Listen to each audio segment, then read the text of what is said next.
She never expected heartbreak to lead her toward the beginning of a home. But on that snowy Christmas Eve, when her blind date abandoned her without a trace of kindness, a little girl's voice cut through the noise of her disappointment and rewrote everything she thought she knew about love, loss, and healing. Snow blanketed the streets of Boston in thick shimmering layers, softening the city's usual sharp edges and filling the night with a hush that felt almost like a blessing. The Green Lantern Bistro glowed warm from the inside, its frosted windows gleaming with reflections of golden lights and families gathered around holiday meals.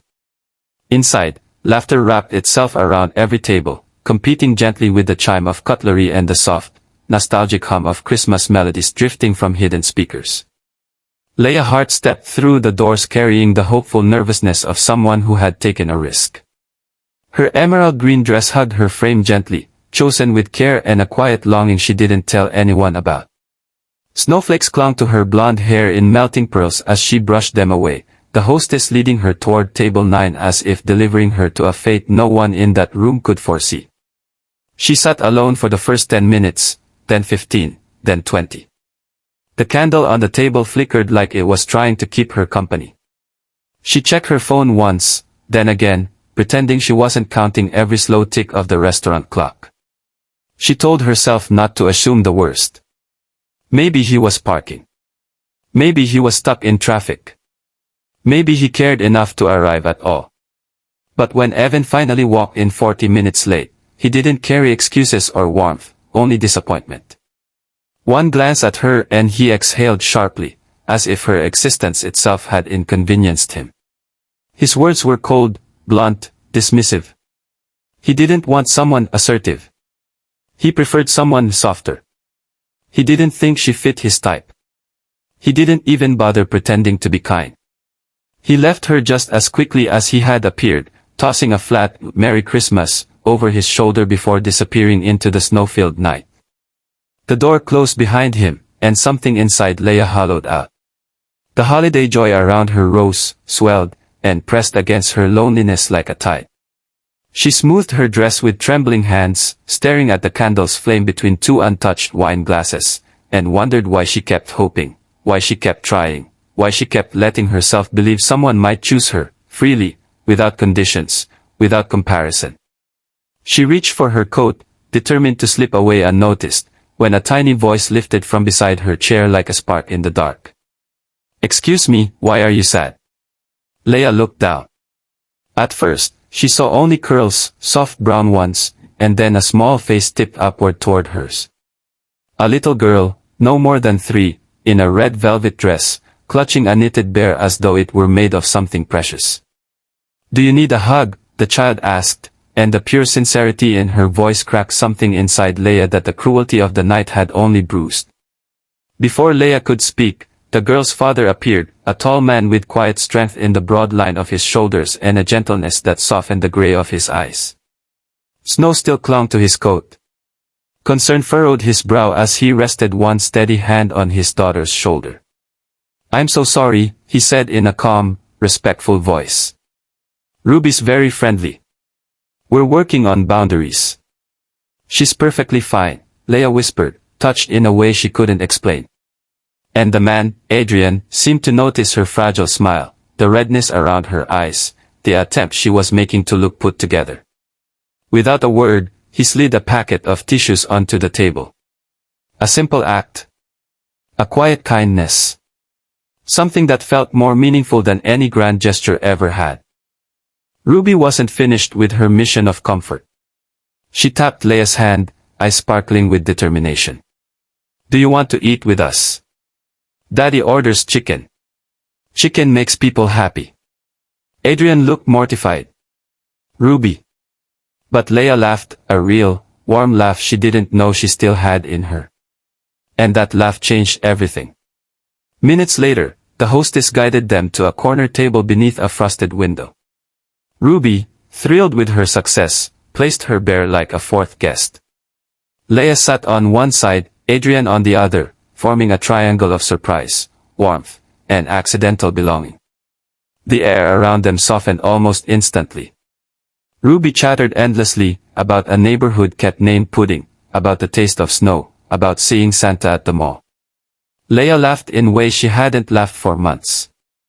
Adrian, quietly attentive, unfolded a napkin and placed it across Leia's lap with shy courtesy. In case the snow followed you in, he murmured. Something tender shifted between them, so small yet unmistakable. When their drinks arrived, Adrian slid a steaming mug of tea toward her. He didn't ask if she preferred tea. He simply knew. And that unspoken understanding was its own form of magic. Then Ruby, full of innocence and brightness, looked up at Leia and asked the question that would alter the course of all three of their lives. Do you know what I really want for Christmas? She asked. What's that? Leia smiled. A mommy. Can you be mine? The world stilled. Adrian froze. Leia's breath caught. Ruby didn't understand what her question meant, not fully, but she meant every word with her whole, pure heart.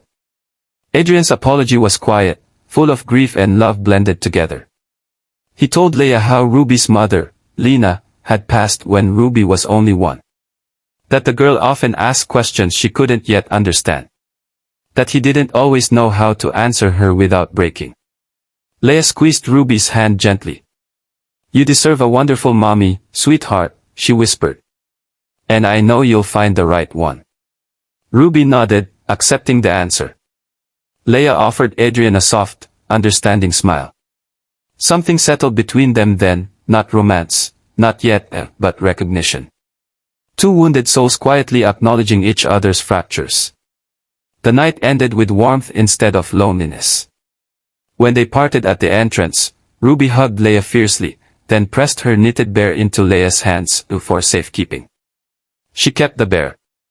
Days later, they met again, this time in a quiet coffee shop overlooking the Charles River. Leia arrived early, uncertain. Adrian arrived a few minutes later, his expression open but weighted with something deeper. When he spoke of Lena, the love they'd shared, the sudden accident that took her, his voice cracked like a thin sheet of ice beneath too much weight. He confessed the impossibility of raising a grieving child while drowning in grief himself. He admitted he'd buried himself in routines, in responsibilities, in walls he wasn't sure how to dismantle. Leia shared her own fears. Her belief that she wasn't enough. That no matter how much she gave, people never chose her for the long run. Her voice trembled with quiet honesty, and Adrian didn't try to fix it. He simply listened. When Ruby arrived with Helen, Adrian's mother, the little girl ran straight into Leia's arms, curling into her lap like she belonged there. Adrian saw it. Helen saw it. And Leia felt it, not as an obligation, but as a calling deep inside her chest. Weeks passed. Leia became a warm thread woven through the tapestry of their daily lives. She read Ruby bedtime stories, helped her with hair bows, cooked simple dinners, folded tiny clothes, and eased tiny tantrums with gentle patience. Adrian noticed her in every small way. Her softness. Her steadiness. The quiet strength she offered without expectation. She wasn't replacing anyone. She was becoming something new, something only she could be. When Ruby brought home a preschool drawing labeled, "My Daddy, My Grandma, and My New Mommy Leia," the world shifted again. Leia cried quietly that night, overwhelmed by love she never thought she'd have. Fear crept in, too. Fear of losing them. Fear of not being enough. Fear of loving too deeply only to be left behind again. So she pulled back. Not with intention, but with instinct. Just enough for Adrian to feel it. He confronted her gently one night after Ruby was asleep, finding her folding laundry with shaking hands. "You're drifting," he said softly. "Please don't be afraid to tell me why." She admitted the truth, she was falling for this life, for him, for Ruby. And she didn't know if she deserved something so precious. "You don't have to be perfect," he told her, taking her hands in his. "You just have to be real." Something broke open between them then, something fragile, warm, undeniable. At the holiday fundraiser, everything changed for good. Ruby, excited by the lights and music, proudly announced to a gathered group of adults, "That's my mommy," pointing to Leia with joy so bright it silenced the room. Someone whispered Lena's name. A shadow crossed Adrian's face. Leia felt the tension coil around them like a noose. But instead of retreating or pulling away, Adrian reached for Leia's hand, firmly, protectively. "She's part of our family," he said clearly. "And she matters." The words didn't erase the past, but they honored it while making space for something new.